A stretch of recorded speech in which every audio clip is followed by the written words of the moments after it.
মাধব, তোর নৌকার ওই পচা গন্ধটা আমার বারান্দা পর্যন্ত আসছে। একটু দূরে গিয়ে কর না কাজটা। এদিকটা ভদ্রলোকের এলাকা, বুঝলি? বাবু, আমি তো একাই কাজ করে সংসার চালাই। তাতে আমার কি? সকাল সন্ধ্যায় মাছের গন্ধ, জালের গন্ধ আর কাদা নোংরা জিনিস নিয়ে থাকিস। আমার বাড়িতে লোকজন আসে, তারা কি বলবে? বলবে জমিদারের বাড়ির সামনে জেলের আড়ত বসেছে। হ্যাঁ, ঠাকুর বাবু, নৌকাটা না সরালে কাল নদীতে নামতে পারবো না, আর নদীতে না নামলে ভাতও জুটবে না। আর এটা তো আমারই উঠুন। সে নিয়ে তুই আমাকে জ্ঞান দিবি না। দেখুন বাবু, আমার যতটুকু আছে এইটুকুই সম্বল। আপনার বাড়ি অনেক বড়, আমার ঘর ছোট, সেটা ঠিক আছে, কিন্তু তাই বলে আমাকে এরকমভাবে ছোট করবেন? আজকাল বেশি চালাক হয়ে উঠেছিস দেখছি। তোকে আগেও বলেছি তোর এই ভাঙা ঘরটা সরিয়ে নে। আমার বাড়ির মান সম্মান নষ্ট হবে। এতে নষ্ট হওয়ার কি আছে? তার মানে আমার নাতি নাতনিরা এলে কি দেখবে? আমাদের পাকা বাড়ি আর বাইরে টিনের চালা, ছেঁড়া জাল, ভাঙা ডিঙির ঝুপড়ি, এসব দেখতে আমার ভালো লাগে না। আপনার ভালো লাগা না লাগার উপর তো আমার ভাত জোটে না ঠাকুর বাবু। এই জায়গা আমার বাপেরও নয়, তার বাপের। গরিব মানুষ বলে কি এখানে বাঁচার অধিকার থাকবে না? আর মাছের গন্ধের কথা বলছেন, ওই দিয়েই আমি সংসার চালাই। আপনি যে মাছ খান, সেই মাছ আকাশ ফুঁড়ে নামে না। বেশি বাড়াবাড়ি করিস না মাধব। আমি চাইলে এই এক রাতের মধ্যে তোকে এখান থেকে উচ্ছেদ করে দিতে পারি। এমন ব্যবস্থা করব, দেখবি দুদিনের সব গুটিয়ে পালাতে হয় কিনা। করুন, যা মন চায় আপনারা করুন। আমি কারো জমি দখল করিনি, কারো ক্ষতি করিনি, খেতে খাই। তুই আমার শক্তি সম্বন্ধে সন্দেহ প্রকাশ করছিস? আপনি শক্তিমান মানুষ, আমি গরিব মানুষ। একটু ফারাক আছে, কিন্তু অন্যায় আর অপমানের হিসেব ওপরওয়ালা করবেন, আমি সেই ভরসাতেই আছি। ওসব কথা রাখ। দুনিয়া চলে টাকায় আর ক্ষমতায়, বুঝলি? হতে পারে, শেষ পর্যন্ত বিপদে পড়লে কিন্তু মানুষ মানুষকেই ডাকে ঠাকুর বাবু, তাই সাবধানে থাকবেন। আবার কি বলেছে ঠাকুরবাবু? তোমার মুখ দেখেই বুঝতে পারছি আজও খুব খারাপ কিছু শুনিয়েছে। কতদিন আর এভাবে সহ্য করবে? মানুষটা এমন ভাবে যেন আমরা মানুষই না। সেই আগের কথা বলছে, গন্ধর জন্য নাকি ঘর সরিয়ে নিতে হবে, নইলে ব্যবস্থা করবে। আমি আর কি বলবো? দুটো কথা বললেই ঝামেলা বাড়বে। ঝামেলা আর কত বাড়বে? অপমান তো রোজই করছে। আর জল আনতে গিয়েছিলাম, ওদের চাকর এমনভাবে তাকালো যেন আমি চুরি করতে গেছি। তুমি বলো, গরিব বলে কি ইজ্জত থাকে না আমাদের? আমি সব বুঝি দাদা, কিন্তু রাগ দেখিয়ে তো ঘর চলে না। লড়তে গেলে পয়সা লাগে, লোক লাগে, আর আমার হাতে আছে শুধু জাল, নৌকা আর অভাব। কমলা সেদিন কি বলেছে জানো? বলেছে, মা, বিশালদা আমাকে দেখলে মুখ ঘুরিয়ে নেয় কেন? আমি কি দোষ করেছি? আমি বলো তো কি উত্তর দেব? বললাম, আমরা গরিব তাই। শোন কমলা, কেউ তোকে ছোট ভাবলে তুই নিজেকে ছোট ভাববি না কখনো। কিন্তু কাল যদি সত্যি আমাদের বিরুদ্ধে কোনো ব্যবস্থা করে, তখন কি হবে বলো তো? তাহলে দেখা যাবে। আর একটা কথা মনে রেখো, সময় সবসময় এক জায়গায় থাকে না। আমি নদীতে কাজ করি, তাই জানি স্রোত বাড়লে বোঝা যায় কার জোর কতখানি। তুমি সবসময় এমন কথা বলো না যে আমার ভয় করে। তুমি সাবধানে থেকো। ঠিক আছে, তুমি রান্না বান্না করে নাও, খাওয়া দাওয়া করে নিতে হবে। কাল সকালে আবার বের হতে হবে তাড়াতাড়ি। আমি পড়বো বাবা, তবে তোমাকে আর মাকে কষ্ট পেতে দেব না। তুই শুধু মানুষ হ, বাকি কষ্ট আমি সামলাবো।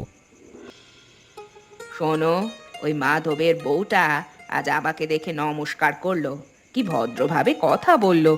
এত কষ্টে থাকে ওরা, কিন্তু ব্যবহার কত ভালো। তুমি ওদের সঙ্গে এত কঠোর ব্যবহার করো কেন বলো তো? পাড়া প্রতিবেশী বলে তো একটা কথা আছে। তবে এসব বোঝো না সুনিতা। দূরত্ব না রাখলে মান থাকে না। সবাইকে আপন করে নিলে লোকজন মাথায় উঠে বসে। সম্মান কি মানুষকে অপমান করে বাড়ে? তোমার মুখে রোজই ওই একই কথা শুনি। জেলে ওরা, গন্ধ আসে, ভাঙা ঘর ইত্যাদি। ভালো লাগে তোমার এসব বলতে? ভালো লাগা না লাগার কথা, নিয়ম আছে একটা সমাজে। সব মিশিয়ে দিলে সমাজ টেকে না। ওরা ওদের জায়গায় থাকবে, আমরা আমাদের জায়গায় থাকবো। সমাজ টেকে ব্যবহারই। বিশালকেও তুমি যা শেখাচ্ছ সেটা ঠিক না। ছেলেটা কমলাকে দেখলে মুখ ঘুরিয়ে নেয়, আর ছোট বলে বুঝছে না। কাল বড় হলে লজ্জা পাবে। বিশাল আমার ছেলে, সে জানবে কার সঙ্গে মিশতে হয়, কার সঙ্গে না। সবাই সমান হলে তো আর ভদ্রতা বলে কিছু থাকে না। ভদ্রতা মানে কাউকে ছোট করা না। তুমি বড় বাড়িতে থাকো, ওরা কুঁড়ে ঘরেতে, এইটুকু ফারাক ঠিক আছে, কিন্তু মনে এমন করে তুলেছো বিষয়টা যে পাশের মানুষের দুঃখও তোমার চোখে পড়ে না। এটাকে বলে স্বার্থপরতা। তুমি আজকাল খুব ওদের পক্ষ নিচ্ছ দেখছি। পক্ষ না, মানুষকে মানুষ ভাবছি। কাল যদি বিপদ আসে সবার আগে এসে কে দাঁড়াবে জানো? পাশের মানুষটাই। ও বিপদ! আমার এই বাড়ি দেখেছো? এমন অট্টালিকায় গ্রামে আর একটাও নেই। ঝড় বৃষ্টি কত এলো গেল, কিচ্ছু হয়েছে? ঘর বড় হলেই সব সময় বাঁচায় না বিপদে, তুমি সেটা ভুলে গেছো। নতুন নতুন কার্টুন ভিডিও পাওয়ার জন্য এফকে বাংলা কার্টুন চ্যানেলটিকে সাবস্ক্রাইব করে দাও এবং তোমাদের বন্ধুদের মাঝে ভিডিওটি শেয়ার করে দাও আর আমাদের সঙ্গেই থাকো।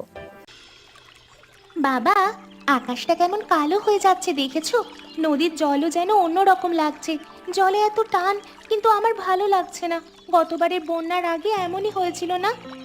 তুই ঠিক ধরেছিস, জলের রং বদলালে আর স্রোত বদলালে বুঝতে হয় ভেতরে কিছু হচ্ছে। উজানে খুব বৃষ্টি হচ্ছে বোধহয়, তাই আজ নদী একদম শান্ত নেই। তাহলে আমরা কি আজ রাতেই ঘর ছেড়ে যাব? মা তো জানে না কিছু। আমাদের বইগুলো, মুরগিগুলো সব নিয়ে যেতে পারবো তো? দেখা যাক, যদি বিপদ আসে তাহলে আগে মানুষকে বাঁচাতে হবে, তারপর জিনিস। তুমি এমন করে বলছো যে আমার আরো ভয় করছে। মা, ভয় মানুষকে সাবধান করে। চল বাড়ি যাই। মাকে বলবো শুকনো চাল, গুড়, দেশলাই একটা চাদর বেঁধে গুছিয়ে রাখতে। নৌকাটা শক্ত করে বেঁধে দিতে হবে। আর শোন, দুর্যোগ যদি খুবই বাড়ে তবে ওই বড় বট গাছটা মনে রাখবি। অনেক পুরনো গাছ, ওর শিকড় অনেক শক্ত, ওর কাছে আশ্রয় নিতে পারি আমরা। ওই গাছটায় কি সত্যি মানুষে ওঠে? বন্যার সময় অনেকেই উঠেছে আগে, কখন কি হয় বলা যায় না। নদীর কাছে যারা থাকে তাদের সব সময় আগে থেকে সাবধান থাকতে হয়। তুমি থাকবে তো আমাদের সঙ্গে? আমি থাকবো, তোদের কোনো চিন্তা করতে হবে না, সবাই সামলে থাকবো। দেখো, জল বাড়ছে, মেঝেও এখন ডুবে গেছে। আর একটু আগে এতটা ছিল না। এত তাড়াতাড়ি জল উঠছে কেন বলো তো?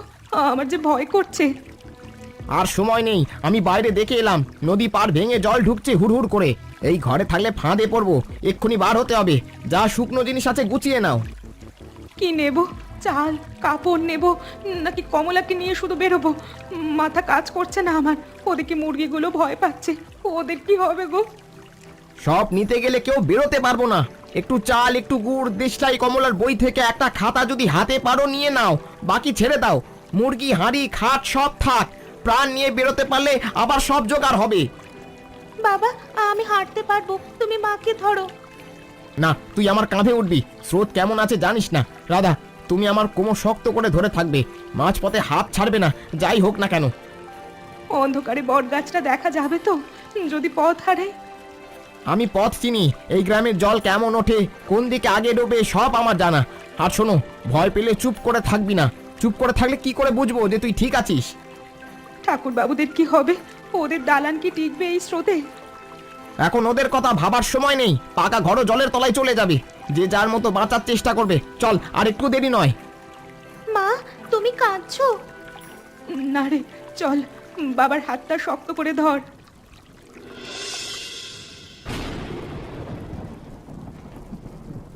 দেখলে, তোমার পাকা এই দালান ভেঙে গিয়েছে, সিন্দুক ভাঙছে, আলমারি কাত হয়ে গেছে।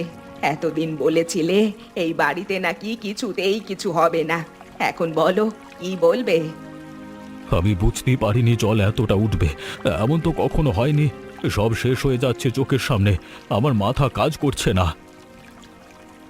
আমরা ডুবে যাব নাকি? না না না না, আমাদের কিচ্ছু হবে না। আমি আছি বাবা, দাঁড়া দাঁড়া, একটুখানি ভাবতে দে। শুধু বললে হবে? ছেলেটাকে দেখো, কাঁদছে ভয়ে। ছাদে উঠবো, ছাদও নিরাপদ লাগছে না। বাতাসে বাড়ি টিকবে কিনা জানি না। লোক পাঠাবো আমি। হরে কৃষ্ণকে ডাকো, সঙ্গে রমেনকে ডাকো, ওরা নিশ্চয়ই আছে কোথাও। এই জলে কে আসবে তোমায় বাঁচাতে? তোমার লোকজন, তোমার পঞ্চায়েত সব কোথায়? বিপদে সবাই আগে নিজের প্রাণ বাঁচায়, এখন আমাদেরও সেটাই করতে হবে। কোথায় যাবো তাহলে? চারিদিকে তো জল, গাড়িও বের হবে না, কোথাও নৌকাও নেই। আমার মনে হয় মাধব জানে কি করতে হবে। সে নদীতে কাজ করা মানুষ, একবার বলেছিল বড় বন্যা হলে বটগাছে উঠে অনেকে বাঁচে। ওরা হয়তো সেদিকেই গেছে, আমাদেরও যেতে হবে। মাধবের কাছে, যে লোককে আমি এত অপমান করলাম। হ্যাঁ, সেই লোকের কাছেই যাবে। আর যদি প্রাণে বাঁচতে হয় তবে অহংকার নতুন নতুন কার্টুন ভিডিও পাওয়ার জন্য এফকে বাংলা কার্টুন চ্যানেলটিকে সাবস্ক্রাইব করে দাও এবং তোমাদের বন্ধুদের মাঝে ভিডিওটি শেয়ার করে দাও আর আমাদের সঙ্গেই থাকো। ভুলতে হবে। বিশালের দিকে একবারটি তাকাও, ওকে নিয়ে দাঁড়িয়ে থাকলে হবে? মা, আমি খুব ভয় পাচ্ছি মা। কিচ্ছু হবে না বাবা, আমরা এখনই বেরোবো, তুমি আর দেরি করো না। চল চল, যা আছে সব থাক, আগে প্রাণ বাঁচাই। রাধা, ওইদিকে দেখো, কেউ আসছে জলের ভেতর দিয়ে ভেসে। এ কি, ওরা তো ঠাকুর বাবু আর সুনি দাদি আর বিশাল। ওরা টিকতে পারবে না এই জলে, আমাকে নামতেই হবে। তুমি পাগল নাকি? এই স্রোতে নামবে নিচে ওই শয়তান মানুষদের জন্য, যে মানুষটা সারা জীবন তোমাকে অপমান করেছে, ঘর ছাড়াতে চেয়েছে, আজ তাদের জন্য নিজের প্রাণ ঝুঁকিতে ফেলবে? এখন ওই রাগ ধরে বসে থাকলে 3টে মানুষ মরে যাবে চোখের সামনে, তার মধ্যে একটা বাচ্চা আছে। বিশাল কি দোষ করেছে? বাবার কথা শুনে যা বলেছে এই পর্যন্ত। কিন্তু তোমার কিছু হলে, যদি তুমি ভেসে যাও, আমি আর কমলা কি নিয়ে থাকবো? আমাদের কথা একবারও ভাবছো না তুমি? মা, বাবাকে যেতে দাও, বিশালটা কাঁদছে দেখছো না? ও যদি ডুবে যায় খুব খারাপ হবে।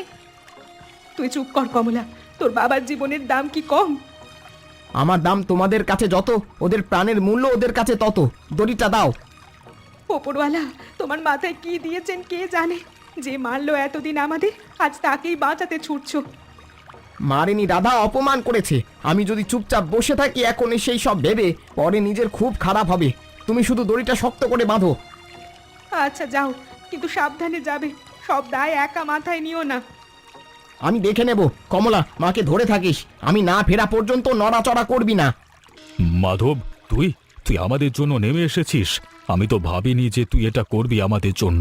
আমি তোকে যে কত কিছু খারাপ বলেছি, তবু তুই এলি আমাদের বাঁচাতে। এখন এসব কথা থাক, আগে বাঁচতে হবে। দড়িটা শক্ত করে ধরুন, বিশালকে আগে দিন। ছেলেটা কাঁদছে, আর দেরি করা যাবে না। বাবা, আমি পড়ে যাব না তো বাবা? না রে, আমি আছি, আমার কাঁধে ওঠ। শক্ত করে ধর, চোখ বন্ধ কর, কিচ্ছু হবে না। মাধব, আমাকে যদি নাও বাঁচাতে পারো, বিশালকে আগে তোলো, ওকে বাঁচাও। সবাই উঠবেন। সুনিতাদি, আপনি ঠাকুরবাবুর হাতটা ধরে থাকুন, আমি একেবারে একজন করে তুলছি। মাধব, আমি তোর কাছে মুখ দেখাবো কি করে? আমি তোকে উচ্ছেদ করতে চেয়েছিলাম, তুই আজকে আমার ছেলেকে বাঁচালি। ঠাকুরবাবু, জলে দাঁড়িয়ে লজ্জা করলে চলবে না, নিজেকে সামলান, স্রোত বাড়ছে। মাধব, মাধব, ধন্যবাদ। তুই আজকে আমাদের প্রাণ বাঁচাচ্ছিস রে। ওসব ধন্যবাদ বাঁচানো টাচানো পরে ভাবুন, সবাই উঠে আসুন আগে। আমি জীবনে এই ঋণ ভুলবো না। বিশালদা, এখন একটু ভালো লাগছে তোমার? রাতের মতো আর বৃষ্টি নেই, তুমি এই ডালটা শক্ত করে ধরে থাকো, পিছলে যেও না। আমার হাত পা এখনো কাঁপছে। আমি এত ভয় কোনোদিন পাইনি। তোমার বাবা না থাকলে আমি তো ডুবেই যেতাম।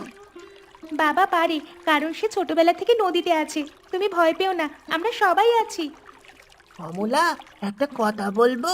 আমি তোমার সঙ্গে কোনোদিন ঠিক মতো কথা বলিনি। তুমি এলে আমি মুখ গড়িয়ে নিতাম। আমি ভাবতাম তোমরা আলাদা, তোমরা আমাদের মতো না। আমার খারাপ লাগতো, কিন্তু ভাবতাম তুমি হয়তো লজ্জা পাও। না, লজ্জা না, আসলে আমাকে এভাবেই শেখানো হয়েছিল।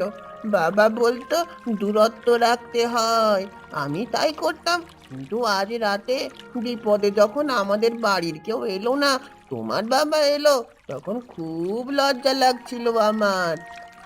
আমার বাবা বলে নদী ধনী গরিব চেনে না। তুমি এত সহজে আমাকে মাফ করে দিলে। এখন ক্ষমা চাওয়ার কথা ভুলে যাও। নতুন নতুন কার্টুন ভিডিও পাওয়ার জন্য এফকে বাংলা কার্টুন চ্যানেলটিকে সাবস্ক্রাইব করে দাও এবং তোমাদের বন্ধুদের মাঝে ভিডিওটি শেয়ার করে দাও আর আমাদের সঙ্গেই থাকো।